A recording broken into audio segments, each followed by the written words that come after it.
Direction. Yeah, last time we discussed about, we completed the prayers of King Kunti. Today we'll discuss about subsequent events happening after the King Kunti offered prayer. So we'll start with verse number 44.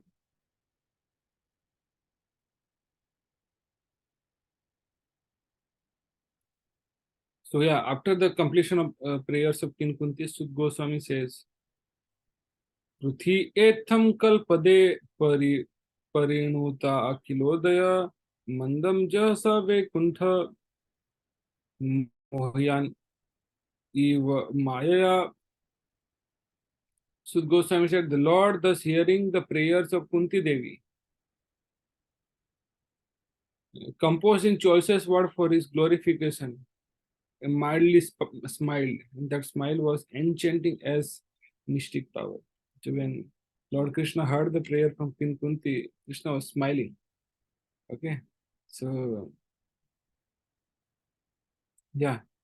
So then Sud Goswami continue here that Tambadam iti upamantrya pravishya gaja sahayam Triyasya swapuram yasyan premana ragya nivarita. So Krishna accepted the prayers of Srimati Kunti Devi. So when someone is offering prayer and it smiles, that means that is acceptance. Okay, and the Lord subsequently informed other ladies of his departure. So as soon as Queen Kunti completed her prayers, Krishna smiled, he accepted the prayers, and he informed other ladies of his departure by entering the palace of Hastinapur. But upon preparing to leave, he was stopped by King Yudhisthira. So as soon as Krishna was about to leave, Yudhisthira Maharaj stopped Krishna, who implored him lovingly. He stopped Krishna. Okay. So no one could make Lord Krishna stay at Hastinapur when he decided to start for Dwarka. But the simple request of King Yudhisthira that Lord remain there for a few days more was immediately effective. So this signifies the power of the King Yudhisthira was loving affection which the Lord could not deny. Okay, so when someone requests Lord out of love, Krishna will not deny that part. So Yudhishthir Maharaj convinced Krishna to stay more at Hastinapur. And he says, Vyasadheri sware hagye Krishnena adbhuta karmana prabodhito apiti ha senir buddhyata sucharpita. King Yudhishthir, who was much aggrieved. So why Yudhishthir Maharaj was aggrieved? Because so many people died in so many soldiers and warriors died in the battle of Mahabharata. So that's why he was very much aggrieved and could not be convinced despite the. So Yudhishthir Maharaj, he was so much aggrieved that he was not convinced despite the instruction by great sages headed by Vyasa and personally Lord Krishna himself. So even though Lord Krishna tried to pacify he personally himself to Yudhishthir Maharaj and through other sages headed by Vyasdev, Yudhishthir Maharaj was not convinced. Okay. And Krishna instructed him with all historical evidence, but still he was not convinced. Okay. So why he was aggrieved? Because the pious king Yudhishthir was mortified because of the mass massacre of human beings in the battle of Kurukshetra, especially on his account. So Duryodhana was there on the throne and he was doing well in his administration. And in one sense, there was no need of fighting, but on the principle of justice, Yudhishthir was to replace him. The whole clique of politics centered around this point, and all the kings and residents of the whole world became involved in this fight between rival brothers. Lord Krishna was also there on the side of King Yudhishthir. And it is said that in Mahabharata Adi Parva that 6 crore 40 lakh men were killed in the 18 days of battle of Kurukshetra. Some hundreds of thousands are missing. And practically this was the greatest battle in the world within 5,000 years. Okay. So the mass killing just to enthrone Yudhishthir Maharaj was too mortifying. So he tried to convince with the evidence from history by great sages like Vyasa and Lord himself that fight was just because cause was just. It was Dharma Yuddha. But Maharaj Yudhisthira would not be satisfied, even though he was instructed by the greatest personality of the time. Okay, so that's the point. So he was not convinced. Okay.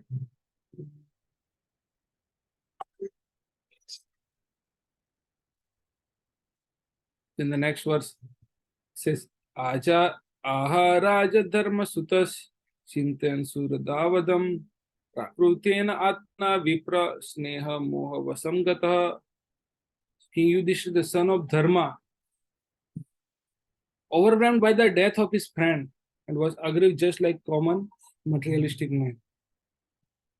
So Goswami is continuing. Those sages, thus deluded by affection, he began to speak. So King Yudhishthira was mortified. Okay, so he's talking to Lord. He's telling to Lord that Aho me paschitagyam rudhi rudam duratmanah parakyaseva dehasya bhavyo me aksohimikrat harta. King Yudhishthira said, oh my Lord, I am most sinful man. And just see my heart, which is full of ignorance. This body, which is ultimately meant for others, has killed many, many phalanxes of men. So, what is the reason of King Yudhishthira's aggrieved? Why King Yudhishthira was aggrieved? Because of this reason. Okay. So then he says, Bala dvija suran mitra pitru bhratru guru druha namesyan nirayan moksho hi api varsayutayute. So I have killed many boys, Brahmana, well-wishers, friends, parents, preceptor and brothers. Though I live millions of years, I will not be relieved from the hell that awaits me for all these sins. Okay. So whenever there is a war, so certainly there are massacre of many innocent living beings, such as boy, Brahmana, woman, whose killing is considered to be greatest sin. So if someone kills Brahmana, boy and woman, that is the greatest sin. They are all innocent creatures, and in all circumstances, killing of them is forbidden in the scripture. Maharaj Yudhisthira was aware of this mass killing. Similarly, there are friends, parents, and preceptors also on both the sides, and all of them were killed. It was simply horrible for him to think of such a killing. Therefore, he was thinking of residing in hell for millions and millions of years. Okay. So that is the thing. He says, Nene ragya praja bhartur dharma yuddhe vadodvisam iti mena tu bodhaya kalpate sasanam vacha. There is no sin for a king who kills for the right cause. Okay. There is no sin for the king who kills for the right cause, who is engaged in maintaining his citizen, but this injunction is not applicable to me. So he says, if king is killing for the right cause, there is no sin for him. But I was, just here the battle was performed, battle was happened to establish the King Yudhishthira as a king. That's why he was very much aggrieved.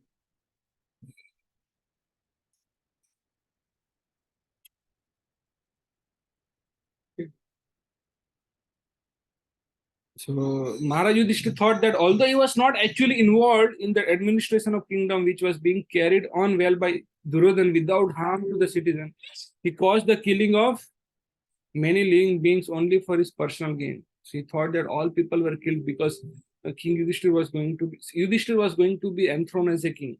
That's why you think that because Duryodhana was already maintaining, but this war battle was happened to enthrone me as a king. So that's why this injunction of killing of many and not getting seen is applicable only for kings, not for the person like me. That's what he's thinking. Okay, thinking. So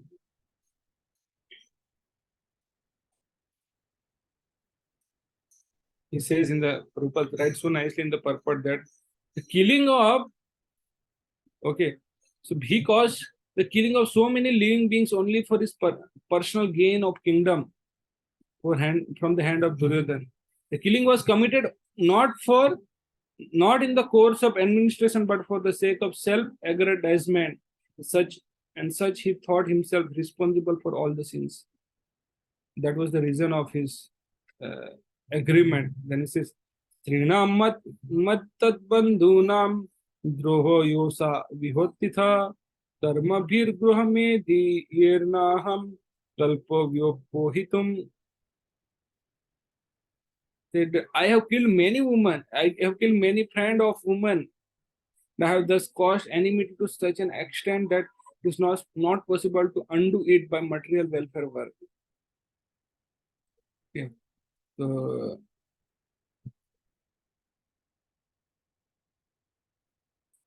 यथा पंकेन पंकाभ्यम सूरयवासुराकृता भूतहत्या तथे वेकाम न यज्ञमाष्टुम अर्हति. As it is not possible to filter muddy water through the mud or purify a wine-stained pot with wine, it's not possible to counteract the killing of men by sacrificing animal. Someone may say, oh, you perform Aswamekh Yajna, Gomekh Yajna, you will be free from the sin. So you can be, free. But he said that it's not possible in my case.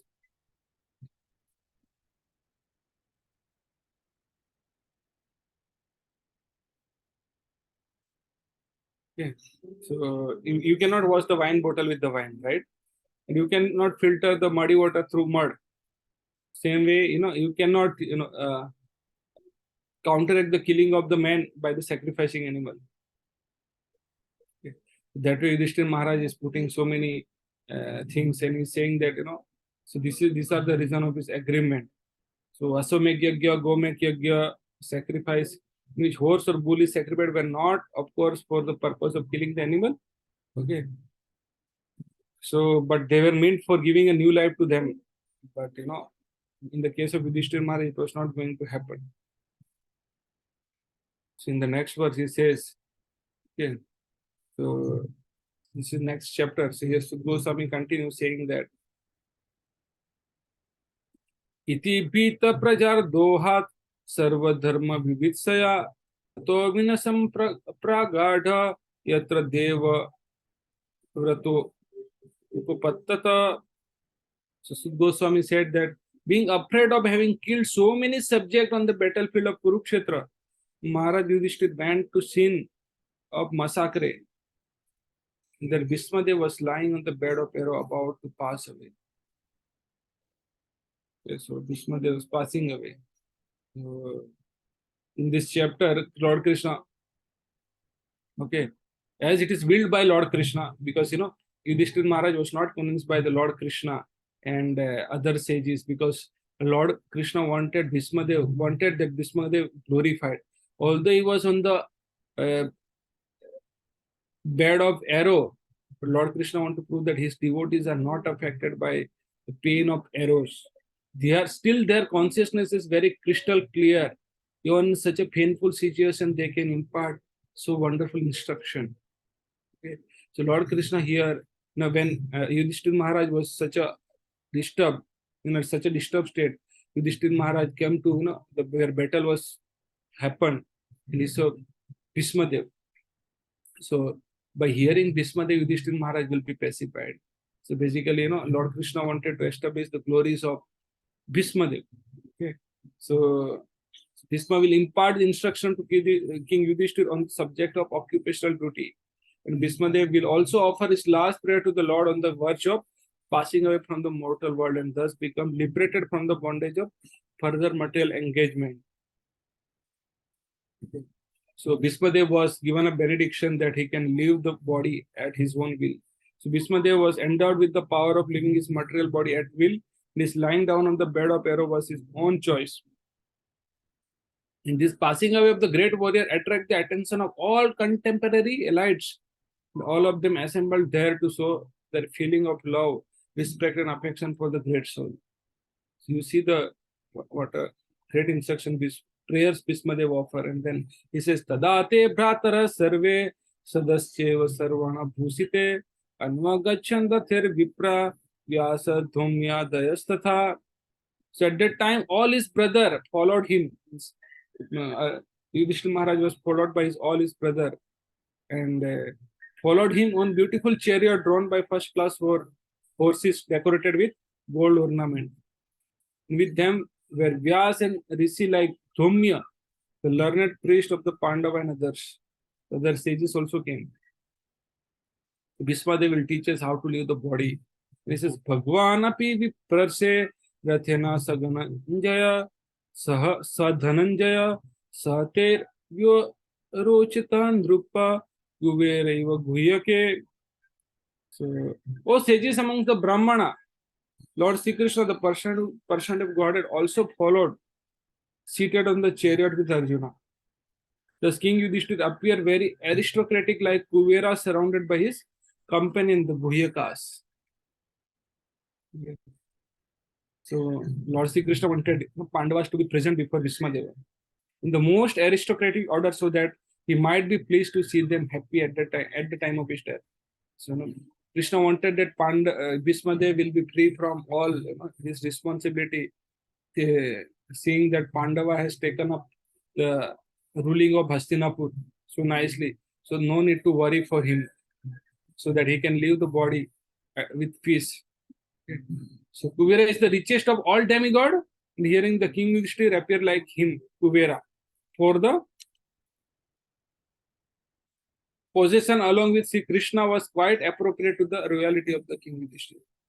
So when Krishna, Bhisma Dev will see Pandavas in the royal order, Bhisma Dev will be pleased. Okay? And he can easily leave the body now, being relieved from the burden of responsibility for Hastinapur. Drishtva nipatitam bhumo divyashyuktam ivamaram pranemu pandava bhismam sanugasa chakrina. So seeing him Bhisma lying on ground like demigod fallen from the sky, the Pandava King Yudhishthira along with his younger brothers and Lord Krishna bowed down before him. So Lord Krishna also bowed down before Bhisma Dev. Of course, Pandava will bow down. Okay. So Lord Krishna was also younger cousin of Maharaj Yudhisthira as well as intimate friend of Arjuna. But all the family members of the Pandava knew Lord Krishna as the supreme person of Godhead.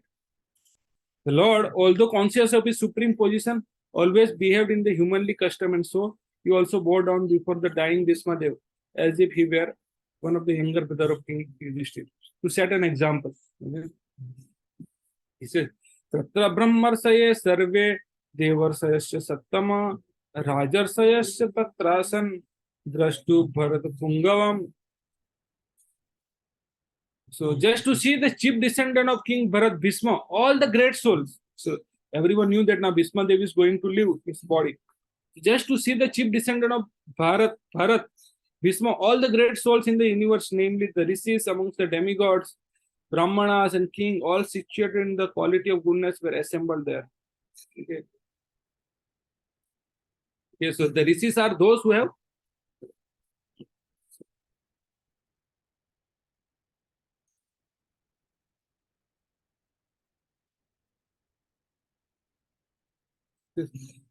who all are the rishis? The Parvato Narada Dhamyo Bhagwan Badarayana Bruhatsyo Bharadvaja Sasiyo Renukasuta Vasishta Indra Pramado Strito Vita Samadho Asita Takshivan Gautamo Atrisha Pausikato Sudarshana. So all the sages like Parvat Muni, Narad, Dhaumya, Vyas, the incarnation of God, Bruhatsrava, Bharadvaj, Parshuram, and disciple of Vasishta, Indra Pramad, Trita, Krusmat, Asita, Tangshivan, Gautama, Atri, Kausika, and Sudarshan were present. So all history are given here, so you can read it. So in the next verse, he says that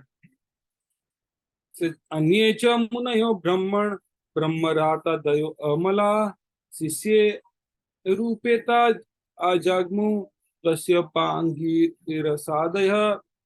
Then many others like Sukdev Goswami and other purified soul, Kashyap, Angirasa, and others, all accompanied by the respective disciples, arrived there. So all came when Bhismadev was about to leave. Tan Sametan Mahabhagan Pulayabhya Vasuttama Pujyama Sadharmagyo Desakala Vibhagavit. Bhismadev who was the best amongst the 8 Vasus, received and welcomed all the great and powerful rishis who were assembled there.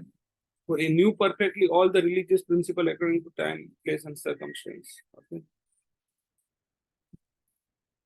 So although Bhisma Dev was on the bed of arrows, still he received them very nicely.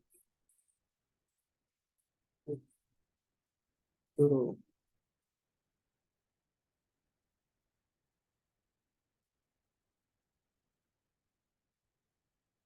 the expert religionists know perfectly well how to adjust religious principle in terms of time and place.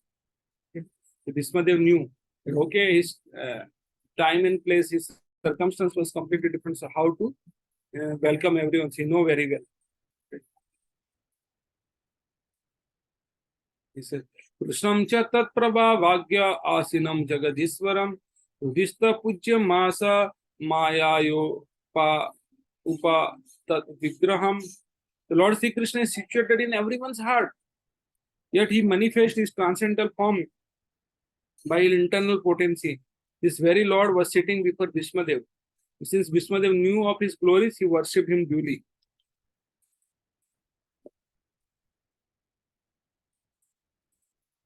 So,